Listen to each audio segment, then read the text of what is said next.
1 kilometre की दूरी पर उसरी गांव है और उसी उसरी चट्टी पर 15 जुलाई सन 2001 को वो घटना घटी थी। आज से 23 साल पहले जब इसी रोड से हमारे अनुज मुख्तार अंसारी अपने क्षेत्र मऊ के लिए जा रहे थे और पहले से सुनियोजित घात लगा करके बैठे हुए हमलावरों ने और उनकी गाड़ी के आगे एक ट्रक लगा करके उसमें बैठे हुए लोगों ने अंधाधुंध गोलियां चलाई। उस विधाता की ऐसी कृपा थी, अभी उम्र पूरी नहीं हुई थी, वो तो बच गए, लेकिन कई लोग उस घटना में मारे गए। रुस्तम उर्फ बाबू मारा गया, उनका सरकारी गनर मारा गया, एक हमलावर भी मारा गया, उसकी शनाख्त नहीं हो सकी। बाद में सांसद जी और उनके साथ आए हुए नगर पालिका मोहम्मदाबाद के पूर्व चेयरमैन भाई शमीम अहमद जी और भी उनके साथ आए हुए जो सम्मानित साथी हैं वो पुष्प अर्पित करेंगे प्रमुख जी के चरणों में। और इन्हीं बातों के साथ मैं अपनी बात समाप्त।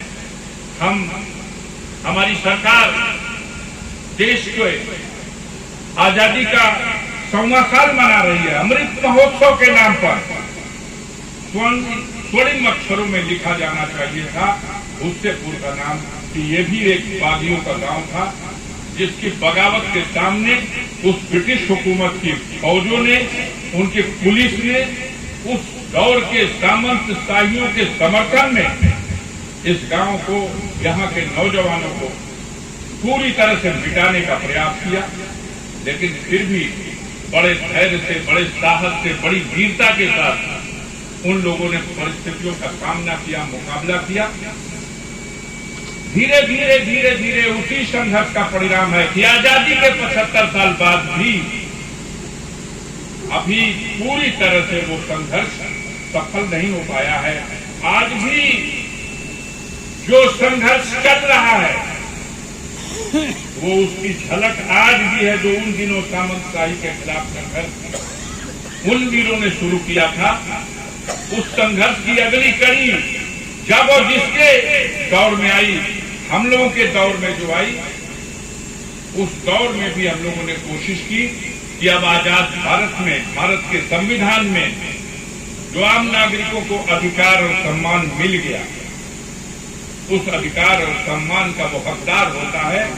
लेकिन अफसोस की बात है कि आज भी उस अधिकार और उस सम्मान को दिलाने के लिए जब कोई हिम्मत करके खड़ा होता है तो उसके सामने तमाम बाधाएं खड़ी की जाती हैं। हम आज भूसेपुर में सभा कर रहे हैं। 1 किलोमीटर की दूरी पर उसरी गांव है और उसी उसरी चट्टी पर 15 जुलाई सन 2001 को वो घटना घटी थी। आज से 23 साल पहले जब इसी रोड से हमारे अनुज मुख्तार अंसारी अपने क्षेत्र मऊ के लिए जा रहे थे और पहले से सुनियोजित घात लगा करके बैठे हुए हमलावरों ने और उनकी गाड़ी के आगे एक ट्रक लगा करके उसमें बैठे हुए लोगों ने अंधाधुंध गोलियां चलाई। उस विधाता की ऐसी कृपा थी, अभी उम्र पूरी नहीं हुई थी, वो तो बच गए, लेकिन कई लोग उस घटना में मारे गए। रुस्तम उर्फ बाबू मारा गया, उनका सरकारी गनर मारा गया, एक हमलावर भी मारा गया, उसकी शनाख्त नहीं हो सकी। बाद में बताया गया कि ये बिहार प्रांत का मनोज राय है। हफ्ते 10 दिन के बाद 2001 की उस घटना में जो लोग नामित किए गए, बच्चा बच्चा पूरा क्षेत्र जानता है, उस घटना को अंजाम देने वाले उस समय की सरकार भी, जब प्रदेश में माननीय राजनाथ सिंह जी का शासन था, और आज की सरकार भी, उन्होंने बचाया, उन्हें गिरफ्तार नहीं किया गया। और आज जो सरकार बैठी है, धर्मावतार लोगों की सरकार, 23 साल बाद उस घटना के उस अभियुक्तों को बचाने के लिए एक झूठा मुकदमा इसी मोहम्मदाबाद थाने में फिर लिख दिया गया। उस मुकदमे का नंबर है 23/23 और घटना क्या दिखाई गई कि एक दिन पहले मनोज राय को बिहार से पकड़ के लाया गया और फाटक में उसको गोली मार दिया गया और दूसरे दिन 15 तारीख को ले आके उसरी चट्टी को उसको फेंक करके हवाई फायर करके डरामा बना दिया गया। ये हमला हुआ है और इस हमले में ये मारा गया। इसलिए उसकी हत्या 23 साल पहले, उस समय लोग डर के मारे FIR नहीं किए। आज धर्मावतार की सरकार है, इसलिए हम FIR कराने आए हैं। मुकदमा लिख दिया गया, SIT का गठन कर दिया गया और कोर्ट में चार्जशीट दाखिल कर दी गई। इस घटना के सभी गवाह आज जेलों में है उस झूठी घटना की FIR। तो आजादी का वो जो संघर्ष उस शासन और उस सत्ता के विरोध में था, जो बेईमानों की सरकार थी, जो विदेशियों की सरकार थी, उस सरकार का तो पतन हुआ। लेकिन आजादी के बाद ऐसी भी कोई सरकार आएगी जो विदेशी तो नहीं है, लेकिन की विचारधारा तो विदेशियों से भी बदतर है। ये किस तरह से रात को दिन कर सकते हैं, दिन को रात कर सकते हैं, सच को झूठ और झूठ को सच कर सकते हैं। आज भी उन सामंतवादियों का मनोबल बढ़ाने के लिए उनके रास्ते में जो बाधा है तो उसको किसी न किसी तरह समाप्त किया जाएगा। जेल में जहर देके मारा जाएगा, पुलिस की कस्टडी में न्यायालय में मार दिया जाएगा। कसूर क्या है हम लोगों का? कसूर ये है कि उनके रास्ते में एक हौसला, चट्टान का हौसला लेकर हम लोग खड़े हैं। मर जाने के दिन तक तुम्हारे जुल्म और अत्याचार के खिलाफ खड़े रहेंगे और गरीबों की रक्षा के सवाल पर तुमसे पंजा लड़ाते हैं। ये संघर्ष है साथियों। पिछले दिनों जो कुछ हुआ उन घटनाओं पर जिक्र नहीं करना चाहता, लेकिन इतना कहना चाहता हूं, अभी चंद दिनों पहले जो चुनाव संपन्न हुआ लोकसभा का पूरे हिंदुस्तान में, सारे हिंदुस्तान में चुनाव संपन्न होता है। 543 लोकसभा क्षेत्र के सांसद चुन के दिल्ली पहुंचते हैं। गाजीपुर का एक सांसद ऐसा है जो निर्वाचित होने के बाद भी शपथ नहीं दिलाई जाएगी, ऐसा भारत के इतिहास में पहली बार हुआ। मुझे शपथ से रोका गया। अपराध क्या था, कसूर क्या था? जब 3 दिन के बाद मैं लोकसभा स्पीकर के पास स्वयं अपने केस की बहस करने गया तो उन्होंने कहा कि अभी आपके मुकदमे का फैसला पेंडिंग है। हमने कहा किस तरह से शपथ रोकी जाएगी? उन्होंने कहा किस तरह से शपथ दिलाई जाएगी? तो हम उनको संविधान लेके गए थे। संविधान की पुस्तक उनके सामने रख दिया और कहा आर्टिकल 99 पढ़िए। आर्टिकल 99 ये लिखता है कि जनता द्वारा निर्वाचित प्रतिनिधि को शपथ दिलाई जाएगी। अब आ गया प्रश्न योग्यता का। तो कोई अयोग्य आदमी भारत में चुनाव लड़ ही नहीं सकता। मैं एक योग्य कैंडिडेट था, मेरा पर्चा वैध हुआ, मैं एक निर्वाचित सांसद हूं, ये सर्टिफिकेट निर्वाचन आयोग का प्रमाण है। सारा तो हिंदुस्तान है, 140 करोड़ जनता ने फैसला दिया है, लेकिन गाजीपुर क्षेत्र की जनता के फैसले को भारत की सरकार पचा नहीं पा रही थी। संविधान का आर्टिकल 99 उठा के पढ़िएगा, हमारे बुद्धिजीवी बैठे हैं, या गूगल पे खोल के देख लीजिए। जब आर्टिकल 99 मैंने लोकसभा स्पीकर के सामने रखा तो बोलती तो बंद हो गई। उन्होंने कहा ठीक है, कल तो शनिवार है, परसों रविवार है, सोमवार को आइए हम शपथ दिला दें।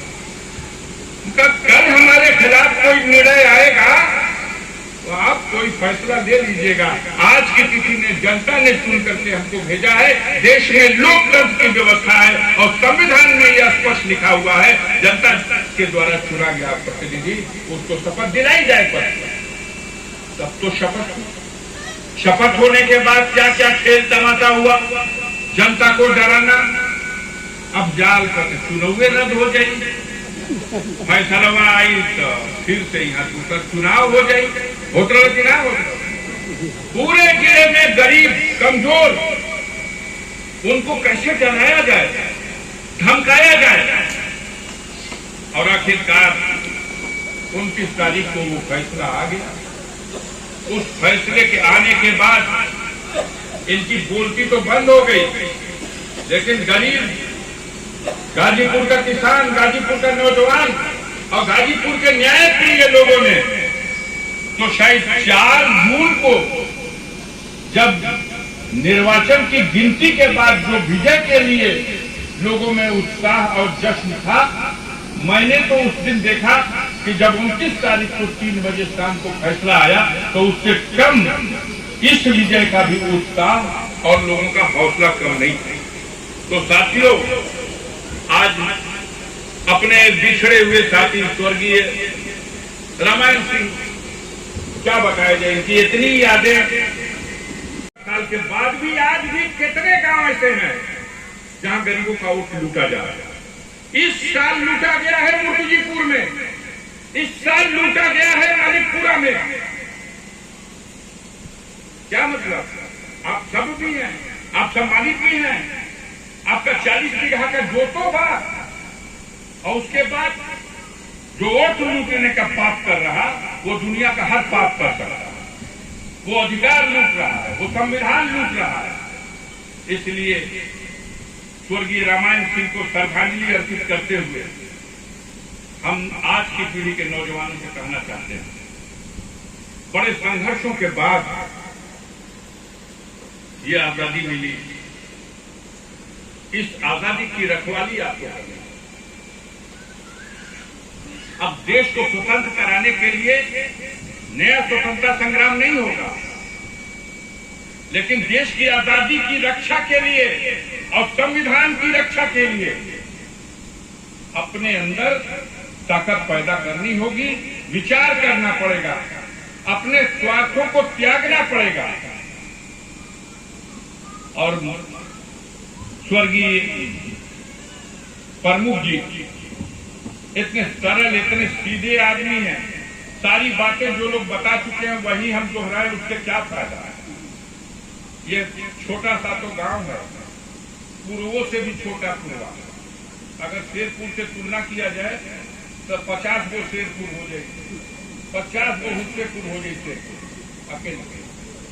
इतने छोटे से गांव में 2-2 बार ब्लॉक प्रमुख रहे। इतने छोटे से गांव की इतनी बड़ी पहचान रही है कि पूरे जनपद में माना जाता था उस दौर में कि क्रांतिकारियों का पूरी मंडली है हुस्सेपुर में। आज भी विचारधारा से जुड़े हुए तमाम उन परिवार के लोगों का मैं सम्मान करता हूं जिनकी कुर्बानियों की बदौलत देश आजाद हुआ, समाज आजाद हुआ, और आप नई पीढ़ी के लोगों को एक स्वतंत्र वातावरण में सांस लेने का अधिकार मिला। हमारे देश में इन दिनों विकट परिस्थितियां, इस श्रद्धांजलि सभा के अवसर पर विषय से थोड़ा इतर जाकर के भी मैं श्रद्धांजलि अर्पित करने के ही अवसर पर स्वर्गीय रामायण सिंह को, जिन्होंने अपना पूरा जीवन समर्पित किया था, भाईचारे के माध्यम से, प्रेम के माध्यम से, दूसरों को सम्मान दे करके, दूसरों से संबंध निभा करके। हम लोगों के घरों में महिलाएं पर्दा करती हैं, लेकिन रामायण सिंह हमारे परिवार में, हमारे परिवार की बेटियों को भी, उमर अंसारी के परिवार में, खालिद अंसारी के परिवार में, मालिक अंसारी के परिवार में, सुभानुल्लाह अंसारी के परिवार में, उस फाटक के किसी परिवार में अगर किसी बेटी को हिंदी पढ़ना हुआ, किसी बेटे को हिंदी पढ़ना हुआ, तो उसका ट्यूशन का क्लास यही रामायण सिंह थे, जिस पर हमारे परिवार में महिलाएं भी भरोसा करती थी। ये हमारे परिवार में अंदर जहां हम लोग बैठते हैं वहां बैठते थे, भोजन करते थे, और परिवार के एक सदस्य की जो सम्मान था, जो गरिमा थी, उस तरह का मुकाम हासिल था। उमर साहब के जमाने में जब वो मैनेजर थे तब ये रखे गए थे। उस अंसारी स्कूल में बड़ा उतार चढ़ाव हुआ है। आज अंसारी स्कूल बीच का इतिहास 18 साल का 41 अध्याय का इतिहास है। जब उस अंसारी स्कूल पर भी नकली लोगों ने कब्जा कर लिया था कि हमारे बाप दादा का नाम होगा। टीकापुर से एक जना के लिया के और उन्हीं का माध्यम से कुल मेंबर बना करके अंसारी स्कूल कब्जा कर लिया। लड़ाई हुई और हटाया गया और आज अभी अंसारी स्कूल है स्थापित। हमारे बीच में बैठे हुए हैं आदरणीय सुरेश राय, उस विद्यालय के और हमारे प्रमुख जी के अच्छे साथियों में हैं। लोगों ने उस विद्यालय में पढ़े तो हम भी हैं वहां, लेकिन शायद हम निकल गए थे तब आप लोग आए हैं, क्योंकि हम 1969 में हाई स्कूल पास करते थे। हाई स्कूल पास करने के बाद मैं गाजीपुर पढ़ने चला गया MA 1969 और 70 में इम्तहान हुआ था। कोई भी शिक्षा सत्र 2 साल में होता है, पढ़ाई दूसरे साल में होती है, इम्तहान और रिजल्ट मिलता है दूसरे साल में। तो 69-70 का वो कार्यकाल था। सुरेश राय जी थे अभी अंसारी स्कूल में उस समय 70 में आए। हाँ, 8 जुलाई 70 को मुझे भी याद है कि मैं निकल लिया था। उस समय दीनानाथ दुबे और दयाशंकर तिवारी उस समय के जो टीचर थे उन लोगों के कार्यकाल में। अब अंसारी स्कूल डॉक्टर मुख्तार अहमद अंसारी के नाम पर जिस स्कूल की स्थापना, सोचिए कहां खड़ा है ये देश। 2 मंडा जमीन गांव समाज के बंजर की अंसारी स्कूल के बाउंड्री के अंदर है, जहां इनका साइकिल स्टैंड है। ऐसी व्यवस्था जब हम मना रहे हैं पूरे देश में स्वर्णिम काल, देश को स्वतंत्र कराने की लड़ाई में योगदान देने वालों को सम्मानित कर रहे हैं, तो डॉक्टर मुख्तार अहमद अंसारी जो इंडियन नेशनल कांग्रेस के प्रेसिडेंट थे 26-27 में गांधी जी के साथ बैठ करके देश को स्वतंत्र कराने की लड़ाई में अपना योगदान दिए, उनके स्कूल की छत वाली गिरा दी। तो देश विदेशी अंग्रेज तो चला गया, लेकिन सावधानी बरतनी पड़ेगी, पहरा देना पड़ेगा कि देश की व्यवस्था में ऐसे लोग जो बैठ करके आज भी वही तानाशाही रवैया, वही तानाशाही व्यवहार, वही तानाशाही क्रियाक्रम, समाज को बांटो धर्म के नाम पर, जाति के नाम पर और राज करो। ये तो अंग्रेजों की नीति थी, बांटो और राज करो। बहुत देर से कार्यक्रम चल रहा साथियों, तमाम समाज के बुद्धिजीवी वर्ग के लोग भी बैठे हुए हैं। हमारे कम्युनिस्ट आंदोलन के विचारधारा से जुड़े हुए भी तमाम साथी श्रद्धांजलि सभा में आए हुए हैं। यकीनन एक ऐसी हस्ती है इस साधारण से गांव में, छोटे से गांव में, साधारण से परिवार में जन्म लेने वाले स्वर्गीय रामायण सिंह यादव जी को मैं अपने दिल की गहराइयों से श्रद्धांजलि भी देता हूं और आज आपके इस श्रद्धांजलि समारोह के मंच से इस बात का संकल्प भी लेता हूं कि आजाद भारत में भी जो समाज में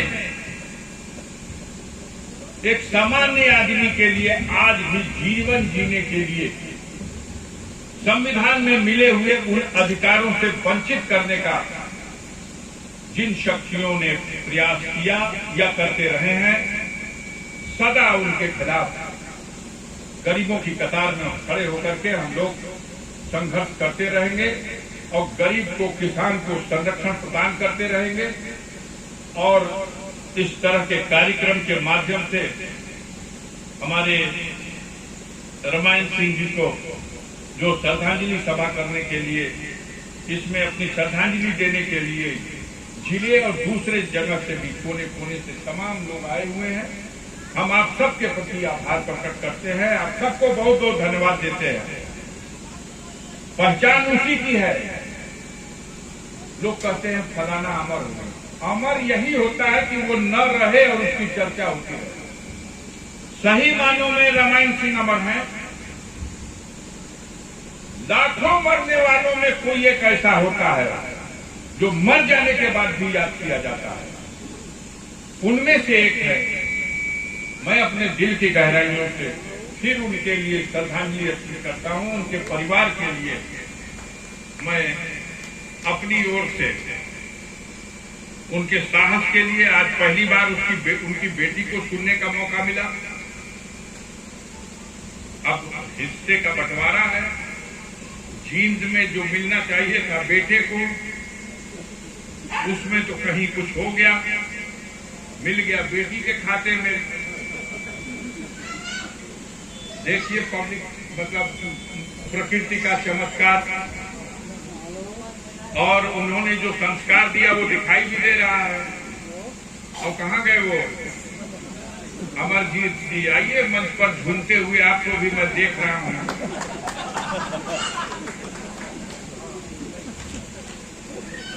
पिछली बार आपसे कुछ हमने वचन लिया था। हमको उम्मीद है आप उस वचन पे डटे होंगे।